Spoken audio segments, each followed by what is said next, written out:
Je me félicite d'appartenir à une majorité qui a su prendre à bras-le-corps les questions liées au transport et investit sans commune mesure, ça vient d'être dit, dans les transports de tous les jours, répondant ainsi aux justes inquiétudes des millions de franciliens qui, chaque jour, doivent se rendre à leur travail par la route ou par les transports en commun et galèrent littéralement, perdant parfois plusieurs heures par jour dans les transports quand tout va bien.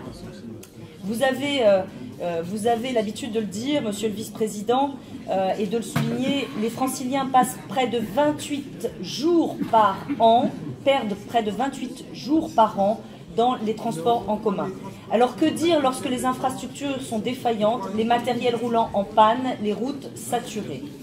Face à ce désespoir qui explose ces dernières semaines dans l'expression des Gilets jaunes, vous avez su prendre la mesure des réponses à apporter. Un programme ambitieux en matière de rénovation des rames qui avait été pris avant, naturellement. La gratuité des places de parking qui sera décidée en février, comme l'a souligné Brice Nkonda. Le gel pour la 2e année consécutive du tarif du pass Navigo, et c'est important. Le soutien au covoiturage que nous avons voté lors du dernier budget au CA d'Île-de-France Mobilité. La liste est longue des mesures que vous avez soutenues. J'ajouterai l'intervention de la région dans le cadre du financement du CPER. Mais il faut que l'État soit au rendez-vous.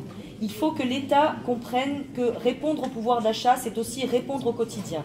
Il est indispensable que l'État tienne ses engagements pour les transports du quotidien des franciliens. Vous êtes au rendez-vous, il faut que l'État le soit aussi, notamment dans les investissements indispensables de la ligne C qui transporte chaque jour plus de 565 000 voyageurs et le prolongement du T12 le plus rapidement possible entre Massy et Versailles. Les franciliens n'en peuvent plus. Il est temps que l'État et la SNCF prennent la mesure de cette exaspération. Je vous sais à nos côtés tous les deux dans ce combat. Nous comptons sur votre détermination, votre pugnacité pour que l'État soit bien là. Nous serons à vos côtés pour que ce combat, comme pour tous les autres, comme pour tous les autres combats qui concernent les transports, l'intermodalité et les nouvelles mobilités. Je vous remercie. Merci beaucoup.